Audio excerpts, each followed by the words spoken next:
Hello everybody, my name is Ricardo Espaillat and welcome to my economics lecture series wherein we tackle the book Man, Economy and State by the great economist Murray Rothbard. So far we have been discussing chapter 1 because we're doing this in sequential order, and we've learned about the concept of human action and its implications. And once we understood its implication, we have further analyzed those implications. What I mean by that is that we've analyzed the implications of time in the context of human action, the implications of the means, and the first implications of the concept. Now, in this video, what we're going to analyze is the implications of the ends and values. Now, if all that I've said seems a little bit overwhelming, and you're like, I don't understand what he means, like implications of time in the context of human action, I recommend you to watch the previous videos. Everything will make sense. But either way, let's dive into the material and talk about the further implications of ends and value. Now, just to do a quick review, we've learned what human action is, and human action is purposeful behavior or behavior towards an end. And since human action is behavior towards an end, and we're going to be talking about ends and values, it is important for us to once again review the concept of human action. So, we have that human action, wow, this is a nice marker, is behavior towards an end. Alright? I know for you that may sound a little bit elementary, especially if you watched and been watching all of these lecture series, which I really appreciate, and hopefully you're learning as much as I'm learning. But it's behavior towards an end. Now, let's analyze a little bit further end. Behavior towards an end. Now, individuals have a series of different ends. I have different ends that I want to achieve. You have different ends that you want to achieve. And in order for us to achieve those ends, as I've mentioned in the previous videos, we got to use our means. We have to use, in other words, goods. Remember that means is the same as goods. We have to use goods in order to obtain our ends. But because means are scarce, and by the fact that also time is scarce, it means that whenever we act, it implies choice. The reason why it implies choice is because we're dedicating our time, our universal scarce end, to do one thing instead of another thing. Let's say, for example, we're using our time to watch a baseball game instead of watching these videos, or vice versa. And the concept of choice in the ranks of ends implies a scale of preferences, which is the reason why I'm bringing back this whole concept of human action. Because in the book, Murray Rothbard, he understands, he read the previous sections, and therefore he jumps into the concept of scale of preferences. But just in case, I want to give you a brief reminder, a quick context of where the scale of preferences come from. Alright? So we just know behavior towards an end, and there's multiple ends that are in mind. And just to show you, I'm going to do a scale of preferences. Alright, I'm just going to draw one. And by the scale of preferences, or scale of values, or value scales, all are the same name. What I mean, pretty simply, is the ranking of your ends. Alright, so let's say that for me right now, the ends that I have are, one, and this is hypothetical, play video games with friends. 2, let's say, watch Game of Thrones. By the way, if you guys watch Game of Thrones, pretty interesting stuff. And if you're a very analytical person, it'd be interesting. Let me know in the comment section what you think is a meta message. It's actually related to economics. I mean, if you start thinking about why is it that they are in such poor conditions and the collective thinking behind it, it's interesting. It's a product of the philosophy that predominates in the series. But anyways, quick thoughts, it's always good to bring in some miscellaneous thoughts, to kind of disconnect your brain a little bit. Anyways, the point is, let's say that the second thing is, my second value then is watch Game of Thrones. And the third one, let's say, is I like watching movies. Inception, which I actually have been wanting to do, but haven't had the time. I've already seen it, but I want to watch it again. Anyways, the point is, this is our scale of preferences. And why are we bringing this baby back again? Because we're analyzing the implications of ends and values. Alright? So, we have here a scale of preferences, and I put a number between them because given the time that I have, the first thing that I'm going to do is I'm going to play video games, then I'm going to watch Game of Thrones, and watch Inception. You know, if I had limited time, then evidently I would only just watch video games. But now the new thing that brings May Rothbard in this section, besides later going to the law of diminishing marginal utility, which will be the next video, it's important to provide some context. The new thing that he adds is that these scale of preferences, they're not fixed for individuals. It's not like I'm always just going to have this. Since as an individual I'm constantly being exposed to new information or new knowledge, these scale of preferences constantly change. Let me give you an example. Let's say that all of a sudden somebody tells me that they read somewhere that the next episode of Game of Thrones is going to be amazing. Amazing. Then that could be that originally this was my scale of preferences, but because of that new information that I have obtained that my friend told me, it could be that now watch Game of Thrones becomes my most valued end, and playing video games my second most valued end. And evidently I need to make a choice. And going back to the human action, we act in order to obtain our ends, and the fact that in order for us to act, there's time present implies the necessity of choice. So what he adds here is the point that these scale of preferences change. And the reason why they change is because we are constantly exposed to new information, new knowledge that changes who we are. Which is, to a certain extent, why it is, again, another implication that we learned back in the previous videos, it is difficult and impossible to 100% predict human knowledge. Human action. You can't do it because human beings are constantly being exposed to new information and changing their scale of preferences. Now, another thing that he adds is that you can also all of a sudden add a new end. Let's say that originally, you're planning yourself, alright, I'm going to watch Game of Thrones, and then all of a sudden, you get a text from that girl, or that guy if you're a girl, or whatever. How we live in a world where, everybody and whatever. The point is, let's say in my case, I get a text from that girl that I really like, and she's like, look, I want to hang out with you. And because I really value spending time with her, boom, we got a new end, and this new end might actually become number one, so let's just put it here. I'm not going to put number 2 it now. Hang out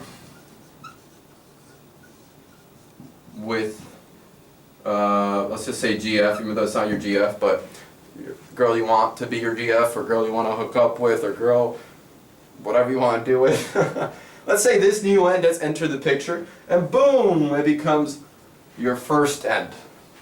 Again, the reason why I'm emphasizing this point is because it gives insightful information with regards to the predictability of human action, and it shows the importance of knowledge and transferring of information that we're constantly being exposed to. Us as individuals are being constantly exposed to new information which changes our actions and hence who we are. That was very deep and profound, but yes. Alright. So, we get that. It's very simple, and if you don't, you can read the book again. I'll provide the link. But, these scale of preferences for convenience also have different name. Because let's say you actually ended up hanging out with that girl that you did, and you want to explain or describe how you feel, or describe how that person's feel from a third person. You don't say, you could say it, but it's easier not to say it. Because I hanged out with the girl who texted me, my scale of preferences has improved, or my scale of values, alright?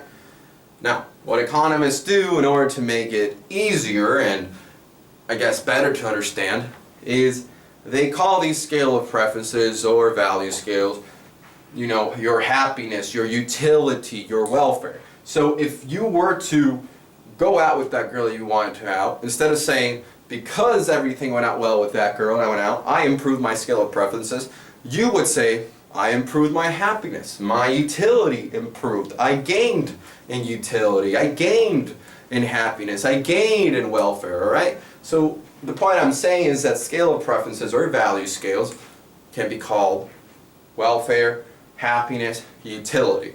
And you'll see that the one that economists most used is utility. You know, there's the famous law of diminishing marginal utility. I guess you could say diminishing marginal happiness, but they call it utility.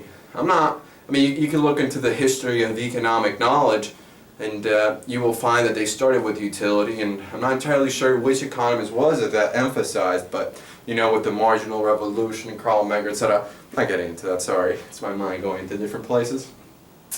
But the point is, scale of preferences can be called utility, happiness, and welfare.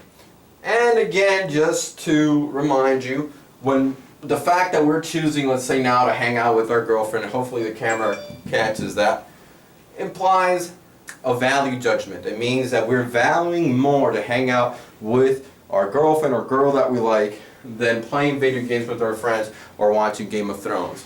Whenever you act for something, it implies a value judgment, that you value doing more of that action than the rest of the other ends that you wanted to obtain. Alright? Hopefully it's all making sense. You'll see how all this eventually, you know, derives into exchange and all that beautiful stuff. But trust me, these are the building blocks, and these building blocks will serve you very well in the future.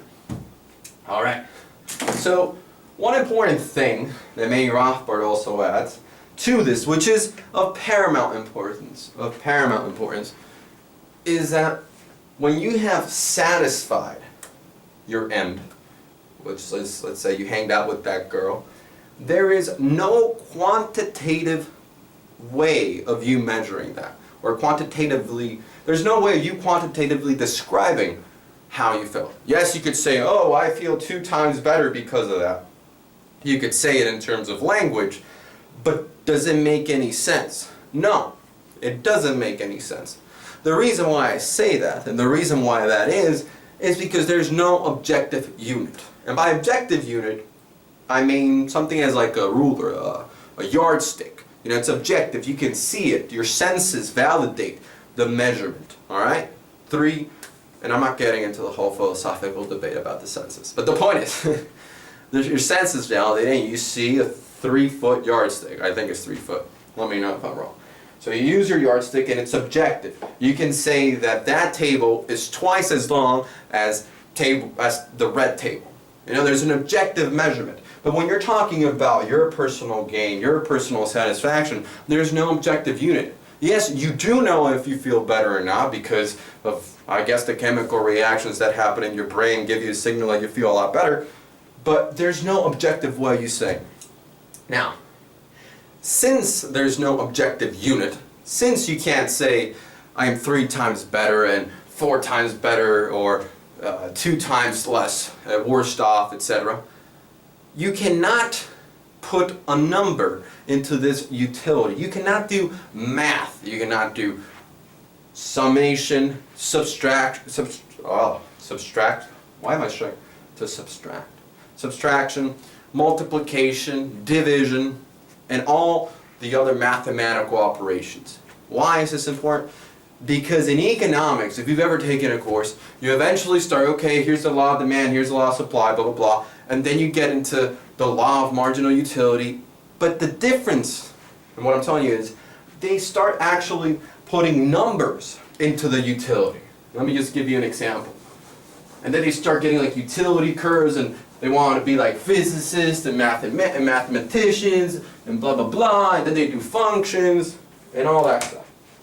So they're like, you know, they get a table and they say this is utility and this is like the quantity of pizza, I guess. Quantity of pizza. The first pizza gives you 50 oodles. 50 oodles? Then the second one that you eat, you have a total of This is total utility. You have a total of 60 utils, etc.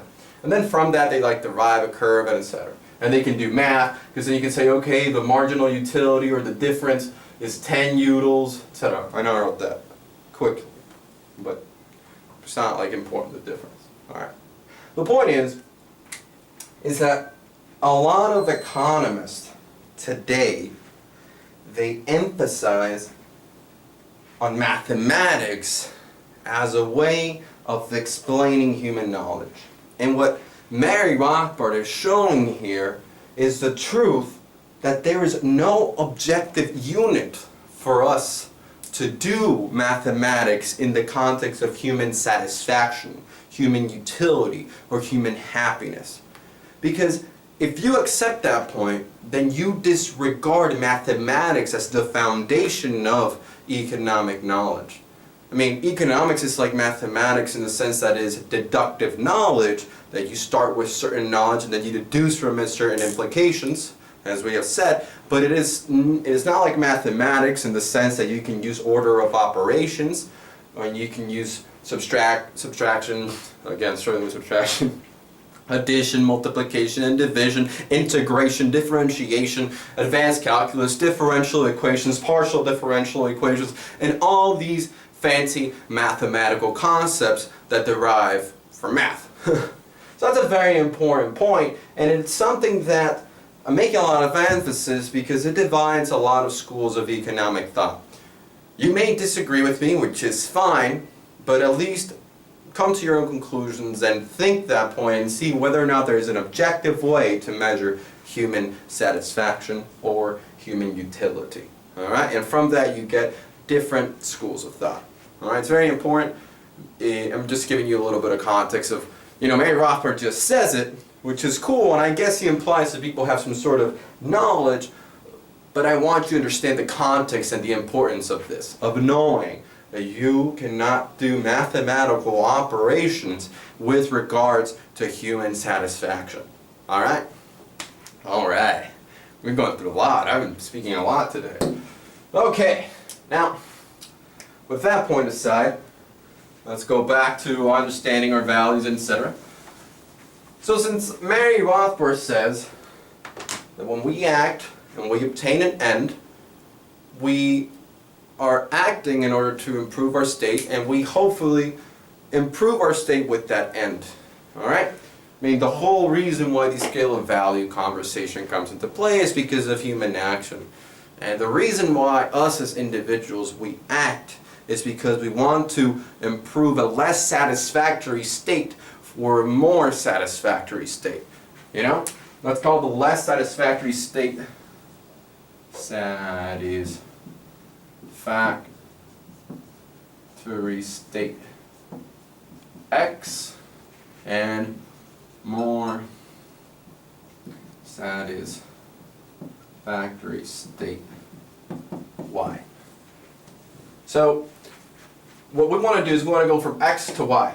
Or you go from A to B, or from being sad to being happy. Alright, I'm just using X and Y because he uses X and Y, and X and Y can be anything. It's just an abstraction. Alright, we're doing abstraction. And Mary Rothbard later proceeds that if we're actually correct in the sense that the end that we want to achieve improves our happiness, in other words, Y is greater than X. And I know a lot of you might be saying, well, didn't we just say we can't use order of operation? I'm not adding, I'm just doing a logical statement. Y is greater than X, then Mary Rothbard calls that a psychic game. And the reason why he uses psychic is not because we're guessing people's future or whatever, it's because it has to do with our psyche, our emotions, our brain, the workings of our brain, and our psychology. All that stuff. I'm no psychologist, and I guess it's one of the fields that I least know about. But if you analyze the etymology of psychic, it's from psychology, and psychology has to do something with the soul or something, I don't know. Anyways, it's a psychic gain. If it were the opposite, that Y is less than X, it's a psychic loss. And again, what I mean by greater than and less than is that you in your mind, no objective way, you in your mind, you feel that by you going out with that girl, or going back again with the girl, you feel better off than if you did not. If after you went out with the girl and then it turns out to be a disaster, then you were worse off and you had a psychic loss. Psychic gain versus psychic loss. Now, with all that in mind, since we want to act or attain an end, Mary Rothbard really quickly mentions an implication of value, which is something that I mentioned in the video with regards to the implications of the means, which is that value, or the value of things, is derived from our subjective preferences. Subjective preferences. And what I mean by subjective preferences is that I like Game of Thrones, let's say. But you may not like Game of Thrones because you think it's too violent. We have different taste with regards to Game of Thrones. But it is all the taste of people competing and deciding that decides, in a free market, not today because we got cronyism, etc., what things will be produced. But in other words, the value of Game of Thrones, let's say, we got Game of Thrones. The value of Game of Thrones is derived from our brain, or us. Open up a brain. So value. We value GOT because we like GOT, because we have preferences. We value the actors because we value GOT. We value TV because we value GOT. We value, what else? Producers because we value GOT. TV producers, let's put that. This is just a simple, I mean, you could branch out into it. But the point is that value goes opposite to the process of production. In other words, the reason why we value TV producers or people who make plasma TVs is because we value watching God in our couch. Game of Thrones. I mean, guys, Game of Thrones. Catch up with your acronyms. But look at the production process. It's okay, we got TV producers, then we go to TV, and this is value, and then this is production. Pro.